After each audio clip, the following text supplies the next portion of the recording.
Good morning. You catch me in a bit of a different position in my flat. I'm sitting on the floor. I just had I don't sleep like normal people. I sleep periodically and have like short naps through the day. And I've just gotten up from another nap. I've just woken up from another nap. This time waking up wasn't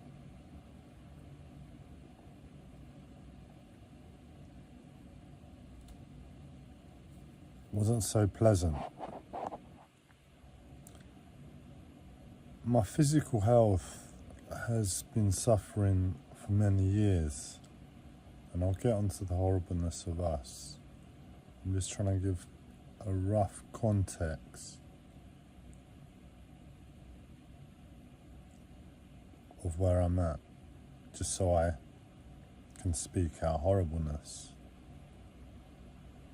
I've been suffering with my physical health for years, and I'm a previously trained alternative therapist, and I've sought personal and health development over the past around 20 years. So in a way, I'm better equipped to deal with my problem than anything I find from the National Health Service. The National Health Service, every time I go there, there's very little they can do.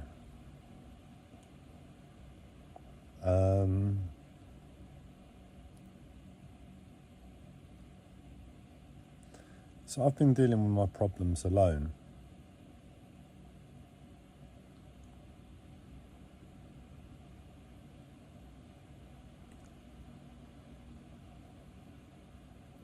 And that's my problem. That's my problem.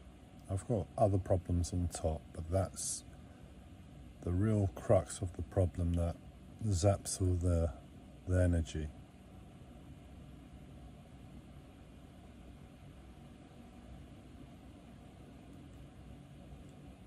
Now, I'm lying there,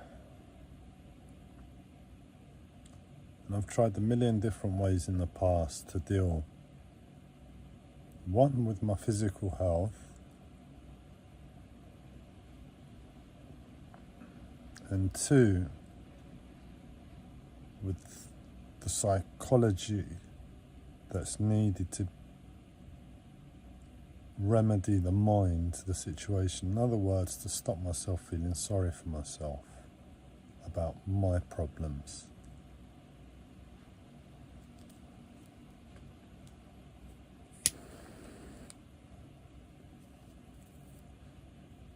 And I'm lying there,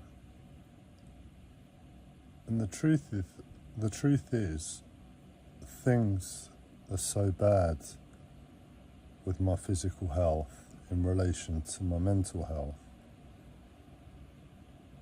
Right now,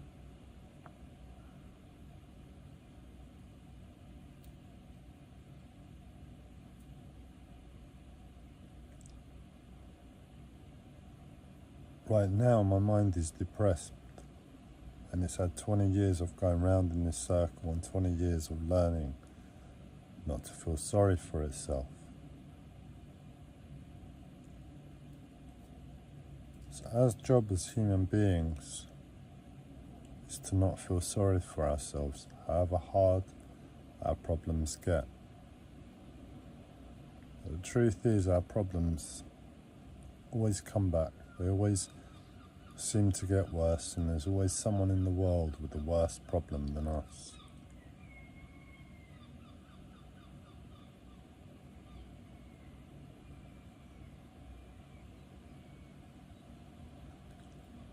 So it's not to feel sorry for ourselves. So what do we do? What do we do when there's no oxygen And it's almost like we need to scream, I can't breathe, there's no air to this situation.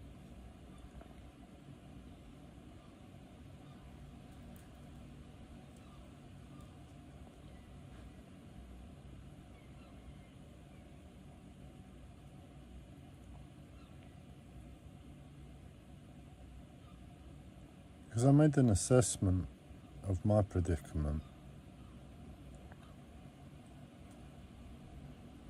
and it's probably the same for the rest of us. Right now, in this moment,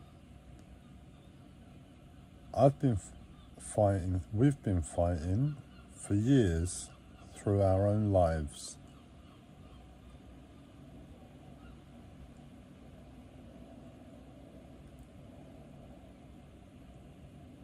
And this is where I think we need to step back from our own life and look at ourselves as a collective.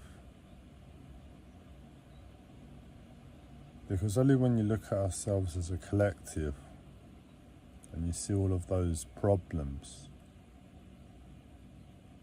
that are going on in our individual lives,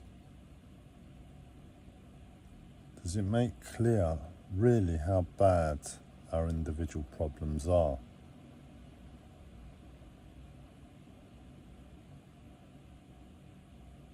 What we're being asked of as a species is to live a life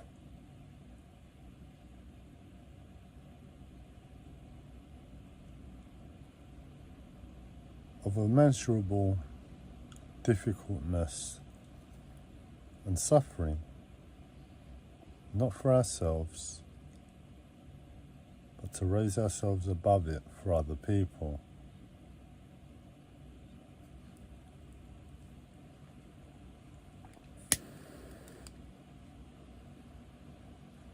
And the truth is, if we've done the work, when it happens again, we're left in a predicament. We're left in a predicament, oh, do I just let it go again? This is so wrong. My personal situation is just so unimaginably wrong. We shouldn't have to suffer it, but it's a situation, it's life.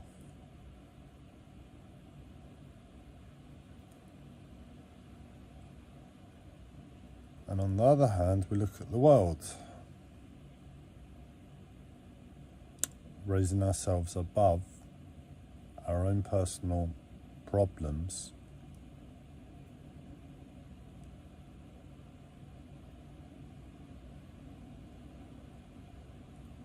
to just get on again. And I think that's where we have to remove the ego.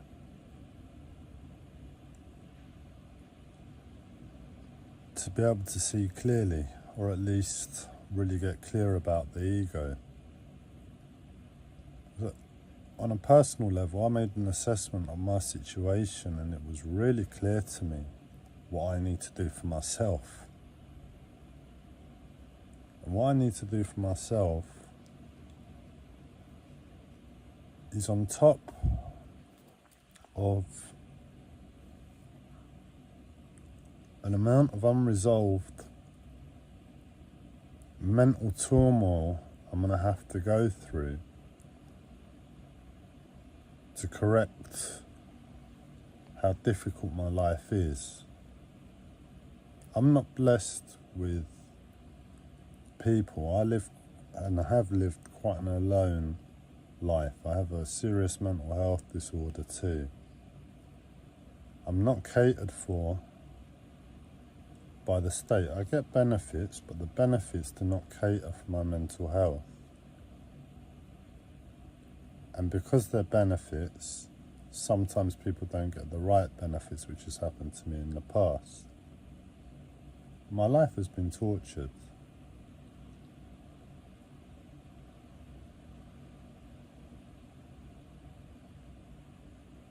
And there's been good that has come along the way, but I'm really clear about the present moment. And the present moment is we have all the torture, all the hardship, all the pain.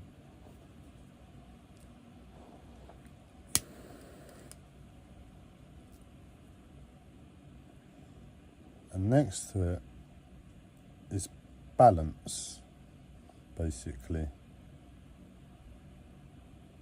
A balanced amount to that pain. Because if we're not in control of that pain, that torment, it just gets worse. It just gets worse. So whatever it is, however bad it is, just balance it out. Find some reason to balance it out.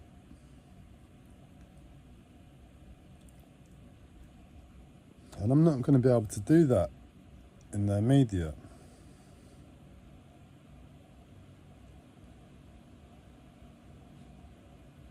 But I know if I just don't get on,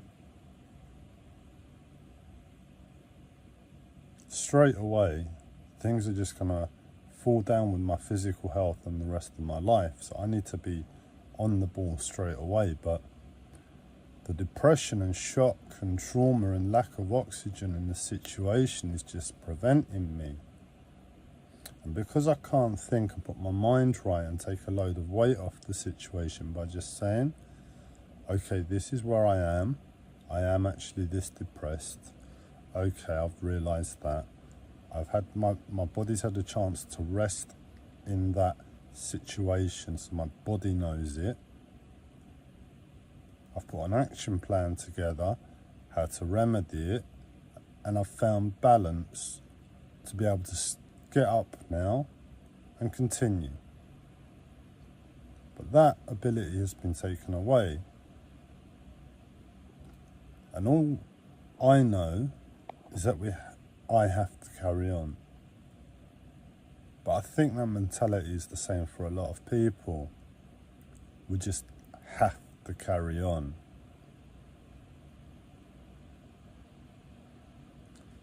So in this place, the questions that arise are, what are we doing? What are we doing getting up from ourselves and our problems every single time that are measurable, that we're having to lie to ourselves to balance out, to get up and carry on? So our lives have become a lie. Any good we really do, that we say, oh, it's for other people, is a real lie as well, because we're not honest with the severity of how bad our own circumstance is. If we were truly honest about how bad our life is, to what it means to be a human being,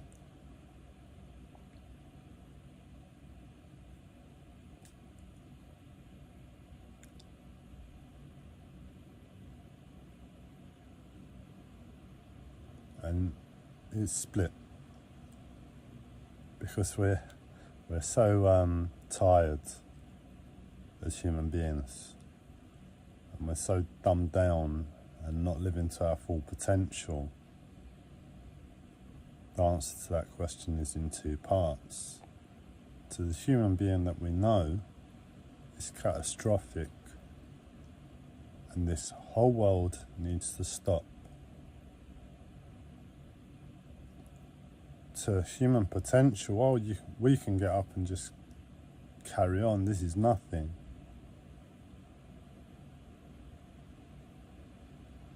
So we're left with this horrible instant decision to make each time.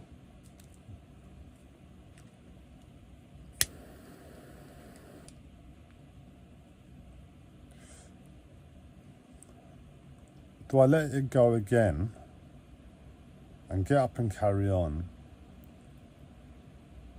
Because I've got an ego, and my ego's fed. My ego gets a nice, comfortable flat. It's got heating, it's got running water, and it's got somewhere to sleep and sit and that's comfort. That's my ego. And there's a lot of other things I've got here that improve that as well.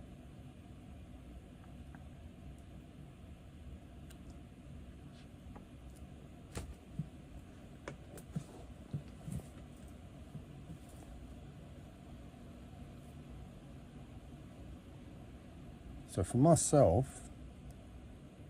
I just get up and carry on. But for other people, the children being born in this world, if I ever want a child, I should really think about this. I kick up a fuss. If I want a kid, I'm 39. I hope to have a child one day. But if I want a child, I should really kick up a fuss. I should really kick up a fuss about this. This is ridiculous. We're having to do it again. Get up and carry on. But I'm really looking at my situation, and this is atrocious. No human should live like this, and there are people in the world, a lot of people, that have worse lives and worse off. So what are we doing as a species when we're all hiding our own pain because we're all feeding our egos that says, oh, I've got an ego to look after. That ego gives comfort.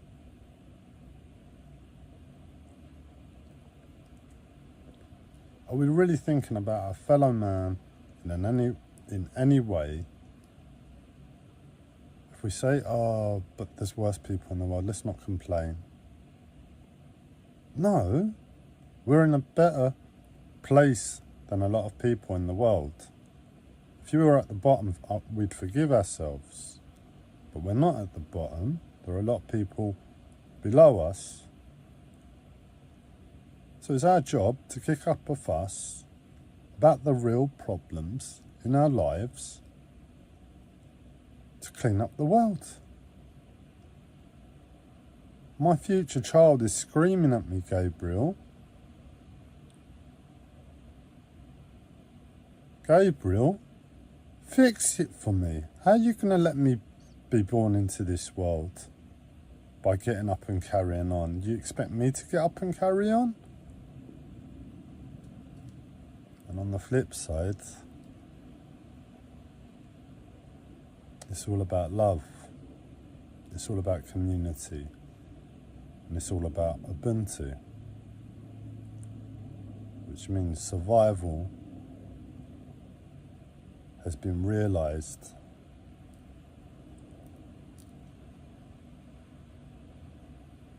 that it's all about each other.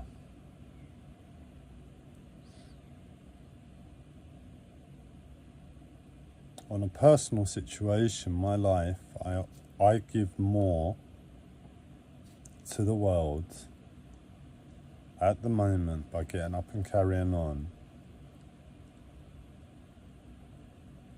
than a lot of other people alive. I'm probably at the top of the pyramid there, basically saying if I get up and carry on, I do more good in the world than not. But as I said, I've gone through this for 20 years. I've burnt my home down in the past to highlight this question. I've kicked up fuss after fuss after fuss to get to the place where I'm like, no, now's the time, after this miracle where I'm probably at the top of the pyramid by some strange miracle, to get up and carry on. So that's what makes logical sense for me. But I'm so confused about other people. I don't see other people having ever kicked up a fuss about any of their problems, not in a constructive way, or to deal with the problem, kick up a fuss. But what I see is that we're too comfortable with our egos. Now I know, given my life, this flat, 2.5 metre by 2.5 metre square flat. I've barely got enough space to sleep. I've barely got enough space to sit, eat, wash, or anything. But I know my life clearly, and I know that if I don't keep it together, I lose this really quickly. And it gets worse for me.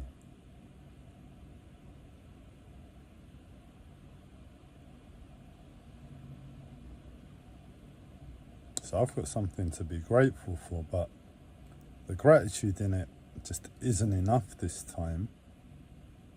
I've got to get up and get on for everybody else this time. That's the only reason I'm going to be able to find the energy to overcome my physical health and the amount of work I know is required from me when I haven't got it. When I haven't got it, I've got to pull it out of somewhere, and the only place I can do that is literally by dying to myself in the moment and surrendering to the rest of humanity and getting on with the rest of my life for humanity in a more constructive way. But my question is,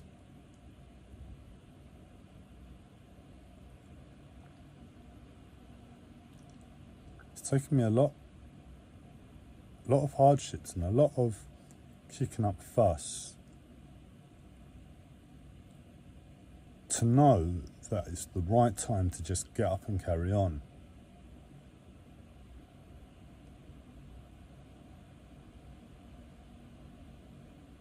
I don't want to put any more pressure on other people's problems. That's not the point. But as a collective, what are we relying on to get up and carry on? The governments? One spiritual teacher for the whole world? The corporations? Who's it we're praying to? Aliens? Good, friendly aliens that don't help us and haven't helped us for forever? Who are we praying to? So, what I'm saying is really, next time we have a problem, the question instantly should be, how are we going to kick up a fuss about this problem so nobody else has to go through it? Or, how can I get up and do better for the collective? Because being human, the unfortunate truth is we're instantly dead. There must be some spots in the world where life still continues quite harmoniously, but for a lot of us, we're dead to the suffering we have to endure. In other words, no human should have to live most of the lives that are on this planet. And that's like shock and awe. What? You can't say that, Gabriel. What do you mean? I mean, if you're asking me that question, you've got one of two choices. Either stop listening, because the answer might be hard to hear,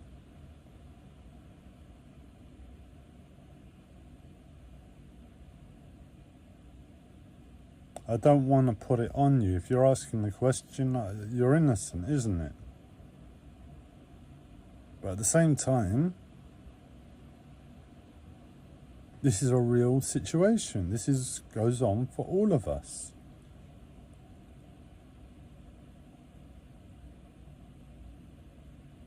And we need to be real about it. Our lives are terrible. There are good things in our lives to be grateful for.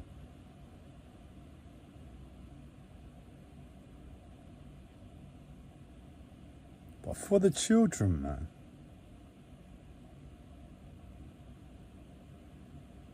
it's for the children. So The human being hits maximum problem in their life.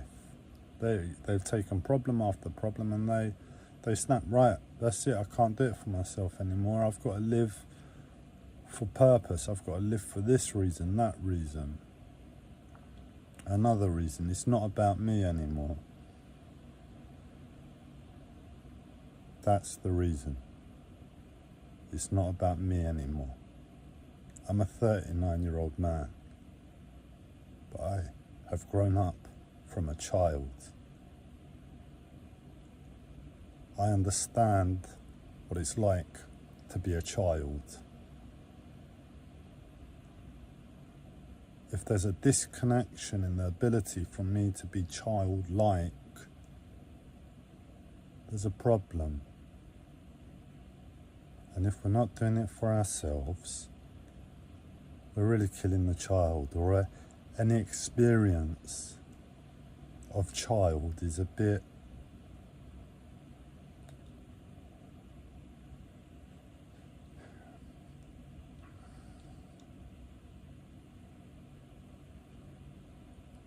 compartmentalized to a whole picture instead of being a whole picture.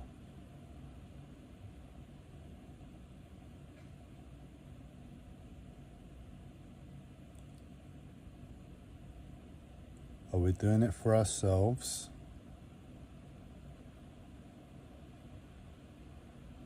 No, we're not doing it for ourselves anymore. It's for other people.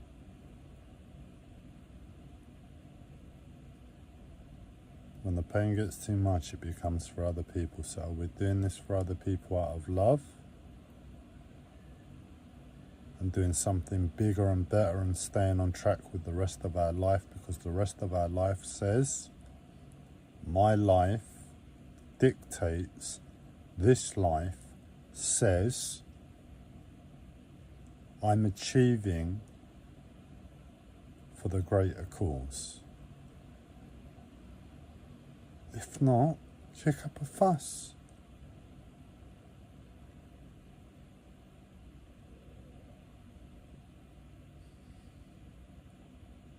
Kick up a fuss for the greater cause. If we all kicked up a fuss about all the crap in our lives, all at the same time, we'd all realise really quickly what was important. It's not about your fuss or my fuss being worse or better. It's the fact that we both have fuss in our lives. And that fuss slowly kills the self. And that's a shame. That's a shame. It's a real loss.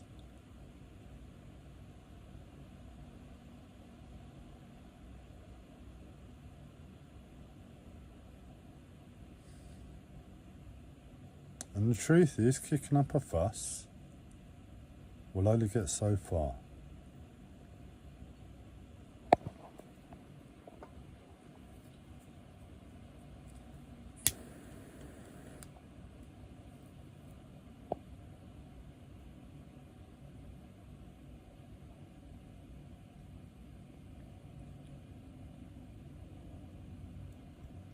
This live stream was out of sheer terror.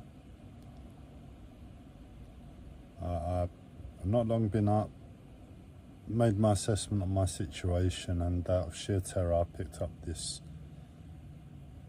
phone to make the live stream, because I can't think in my head at the moment, so I have to voice it out loud.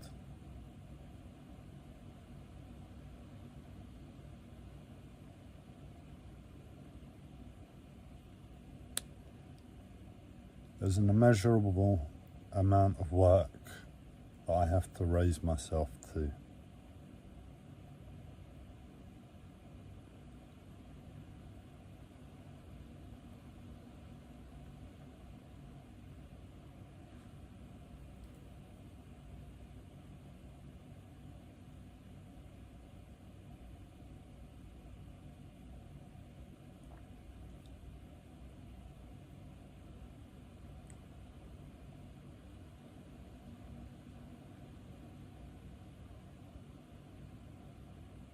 basically, are we going to do this or not? Are we going to clean up the world once and for all? So there's no more shames for any human being. And once and for all, the children coming in have a world that's okay for the adults to hand down to them, instead of the adults being bloody ashamed about seeing a child in this world knowing their own life. And one day the child's going to grow up.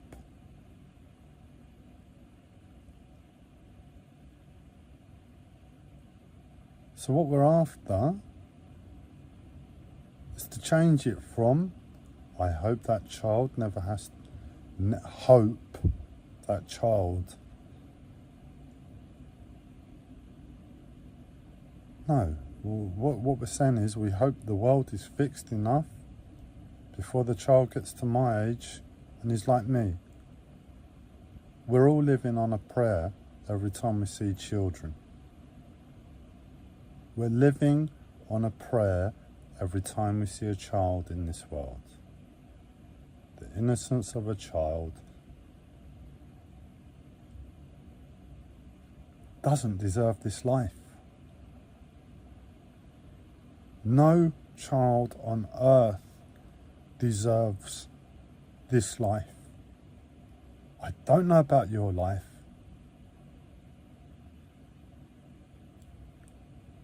Answer that one for yourself.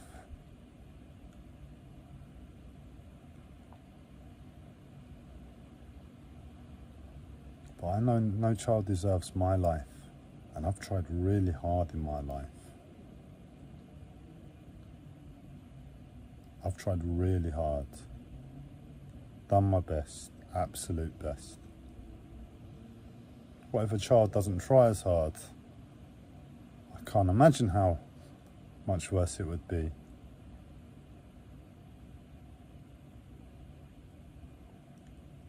So I'm living on a prayer every time I see a child, thinking, please God, please fix the world in time before the child is broken by life.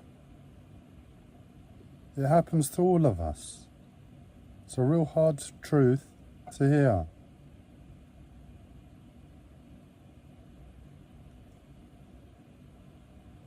So as adults, chop chop, we've got to clean this up. Get proactive.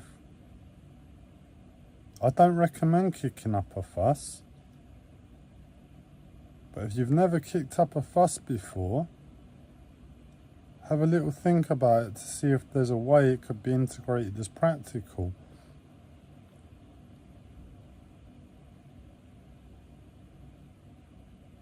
And what pops into my mind and says, but people live for themselves too. And they're probably the ones suffering the most. It's taken a lot of hard work for me to get to this point, to realise I don't have the capacity to think about it because it's so severe in the moment. Knowing I'm not going to be able to address the mental turmoil this situation has truly put on a human being. And the ones that are living for themselves, well, they obviously don't care about children. That's a different situation. That's a different education system. I'm not talking to people that are living for themselves that can't see children in the world. Just 8 billion people living for themselves. I'm not talking to anybody that has that perception. I'm talking to people with hearts, minds. Hearts and minds. We need to change this picture for ourselves and for the future.